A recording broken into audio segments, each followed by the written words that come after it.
የአፍሪካ ዋና ከተሞች ዘመናዊ የሚባለው የምዕራባውያን አኗኗር ዘይቤ ይስተዋልባቸዋል። ታዲያ አጥናፋዊ ትስስሩ ለአፍሪካ ሀገራት ባህሎች አደጋ ይደቅን ይሆን?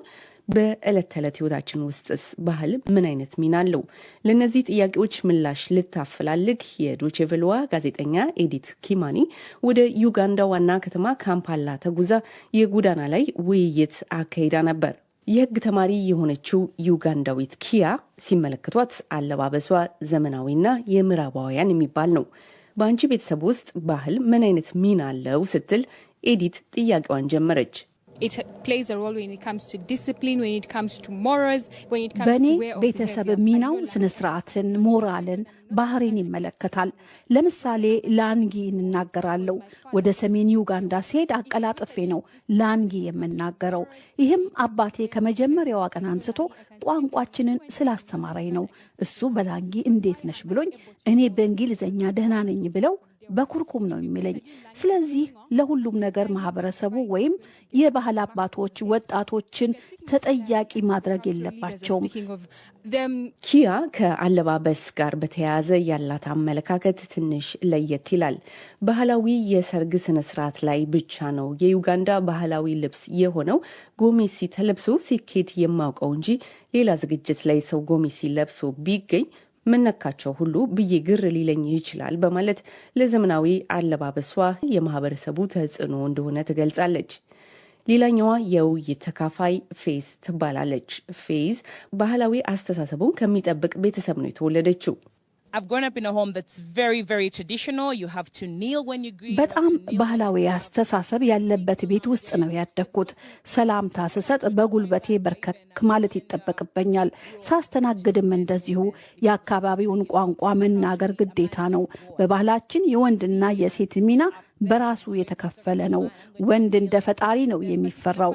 ከወንድ ጋር ለማውራት በጉልበትሽ በርከክ ማለት ይጠበቅበሻል። ምን እሱ ብቻ ከዶሮ ብልት እንኳ ወንድ ብቻ የሚበላው አለ ትላለች በዩጋንዳ ክርስቲያን ዩኒቨርሲቲ ተማሪ የሆነችው ፌዝ። ወጣት ዱግላስ ባህላዊ ተጽዕኖ ስለሚያስጨንቀው ወደ ገጠር ባሄድ ይመርጣል። ዘመናዊና ምቹ ነገሮች ባህሉ ላይ ተጽዕኖ ፈጥረውበታል። ካምፓላ መቆየት ደስ ይለኛል። እዚህ ሁሉም ነገር አለኝ። ስፈልግ ሲኒማ ገባለሁ። የፈለግኩትን ማድረግ እችላለሁ። ገጠር ሂድና ሴት አያትን ጎብኝ ብትሉኝ ግን ሴት አያቴ በቀጥታ ወደ ጓሮ ነው የምትልከኝ። የስነ ስዕል አፍቃሪ የሆነው ኤንድሩ ደግሞ አፍሪካ ውስጥ ስለ ባህል ስናወራ ሁልጊዜ ስለ አለባበስ እናነሳለን፣ ባህል ግን ከምንለብሰውና ከአነጋገራችን በላይ ነው ይላል። ወጣቱ የተለያዩ ባህሎችን መቀላቀል ባህልን ለማቆየት አዳጋች ያደርገዋል የሚል እምነትም አለው። አፍሪካ ባህሏን ለመርሳት ተዘጋጅታለች። የአፍሪካ ሀገራት ከሌሎች የራሳቸው ከተሞች ጋር ሲነጻጸር ቢያንስ አንድ ዘመናዊ የሚባል ከተማ አላቸው። ወደዚህ ከተማ ሌሎች ሰዎች ይመጡና አብረው መስራት ይጀምራሉ። በዚህ ጊዜ ባህል ይቀየጣል። ባህሎችን መቀየጥ ደግሞ ባህሉን ለማቆየት አዳጋች ያደርገዋል። ስለዚህ ባህልን ለማቆየት ሚናው በእያንዳንዱ ቤት ነው እንጂ በማህበረሰቡ እጅ ላይ አይደለም። ከሌሎች ወጣት ተወያዮች ጋር ሲነጻጸሩ ሄነሪ በእድሜ ከፍ ያሉ ናቸው። በልጅነታቸው ትምህርት ቤት ውስጥ የአካባቢያቸውን ቋንቋ በመናገራቸው ተቀርተው ያውቃሉ። ለዚህ ተጠያቂ የሚያደርጉት አንድ መንደር ሊያደርገን የሚፈልገው የሚሉትን ዓለም አቀፍ ማህበረሰብ ይወቅሳሉ። ታዲያ አፍሪካውያን ማቆየት የሚፈልጉትን ባህላቸውን በምዕራባውያን ወይም አጥናፋዊ ትስስር ምክንያት እንዳያጡ ምን መደረግ ይገባል? ኤዲት ኪማኒ ለባህል አጥባቂው ሄነሪ ያቀረበችው ጥያቄ ነበር። በጣም ነው የሚያሳዝነው። የትኞቹ የአሜሪካ፣ ህንድ ወይም የአውሮፓ ሀገሮች ናቸው የአፍሪካን ባህል የራሳቸው ለማድረግ የሞከሩ? አንድም አላውቅም። የምርጫ ህጎቻችን ሳይቀር የምዕራባውያን እየሆኑ ነው። የሰብአዊ መብትን እንደ ምሳሌ እንውሰድ። የአውሮፓውያን ጥሩ ናቸው። ለምን? የእኛ ባህልን ያገናዘቡ አይደለም። የኔ ስጋት ሁሉንም ነገር እንደ ምዕራባውያኑ ዓለም ለማድረግ ብለን ራሳችንን እስከ መፈጠራችን እንዳንረሳ ነው። ኪያ ግን የምዕራባውያን አሉታዊ ተጽዕኖ አለብን የሚለውን ወቀሳ ማቆም አለብን ከሚሉት አንዷ ናት። ብዙ ለውጦች እንዳሉ እኛ አፍሪቃውያን መቀበል ይኖርብናል።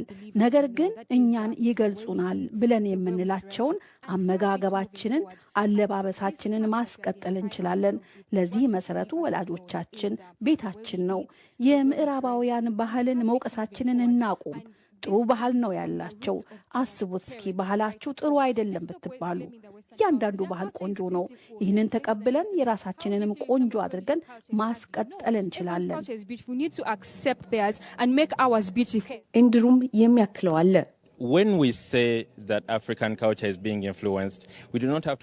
የአፍሪካ ባህል ተጽዕኖ አለበት ስንል የአፍሪካ ባህል ሌላ ቦታ ተጽዕኖ እያሳረፈ መሆኑን መርሳት የለብንም። ዛሬ ለምሳሌ ሰዎች ሌላ ቦታም አፍሮቢት ያጫውታሉ። የክሪስ ብራውንን የአፍሮቢት ሙዚቃ ይሰማሉ። ስለዚህ አፍሪካ የምትሰማውን ይሰማሉ፣ የምታደርገውን ያደርጋሉ። ስለዚህ እኛ የሌሎች ተጽዕኖ እንደሚያርፍብን ሁሉ እኛም የእኛን ተጽዕኖ እያሳረፍን ነው። ባህልን በሚመለከት የዩጋንዳ ወጣቶች መልከታ ነበር። አሁን ደግሞ ጥቂት ኢትዮጵያውያን ያሉንን እናስደምጣችሁ። ኢትዮጵያዊው ዳኜ ምዕራባውያን በባህላችን ላይ ተጽዕኖ እያሳረፉ ነው የሚለውን የአንዳንድ ዩጋንዳውያን አስተያየት ማስረጃ የለኝም በሚል አይጋራም። ፌዝ የሰጠችው አስተያየት ግን ያደገበትን አካባቢ አስታውሰው። ዶሮ ጋር ብቻ ሳይሆን ሌላ ማንኛውም ወጥ አሁን ሲሰራ ቤት ውስጥ በመጀመሪያ አባወራው ወይም ወንዶቹ ካልበሉ ወይ ካልቀመሱ ከዛ ወጥ ሌላዎቹ ከዛ በታች ያለ ቤተሰብ አባላት የማያገኙበት ሁኔታ አለ። መጀመሪያ የወንዶች ወይም የአባወራዎች ክብር ተብሎ ይታሰባል። አስታውሳለሁ እኛ ቤትም ነበር በጊዜውና ልክ ነው ሀሳቡ። አሁን ዶሮማ ከሆነ እንዳሁም ትልቅ ነው። ያቺ ለአባወራው የምትሆን ምድብ አለች ራሷና ያቺ ሌላ ሰው አይነካ ምን ፈረሰኛ ምትላለ ታርታለች። እሺ አንድን ባህል ከትውልድ ወደ ትውልድ ለማሸጋገር የማን ሚና ነው? የቤተሰብ ነው? የማህበረሰቡ ነው? የማን ሚና ነው ትላለ? ይህ ማህበረሰብ ነው ማለት ከቤተሰብ መጀመሪያ ነው የምንይዘው። ከዛ በኋላ ግን ወደ ማህበረሰቡ ስንቀላቀል የቤተሰባችን ይዘነው የነበረውን ባህል ጠብቀን ላንቆይ እንችላለን። ስለዚህ ከማህበረሰቡ ጋር ያለው ነገር ይበልጣል ነው ማስበው ነው። ምክንያቱም አሁን እኔ ገጠር ላይ የተወለድኩት ከቤተሰቦች የያዝኩት ባህል ነበረ። በኋላ ግን በትምህርት ዩኒቨርሲቲም ከዛ በስራ ላይ ወደ ከተማ ስገባ ከእነሱ ወጥቼ ከሰፊው ማህበረሰብ ጋር ነው የተቀላቀልኩት እና ማህበረሰቡ የበለጠ ተጽዕኖ ያሳድራል ብዬ አምናለሁ። ሌላው ኢትዮጵያዊ እሱ ባለው ይባላል። ያደገበትን ባህል እንዲህ ሲል ይገልጸዋል።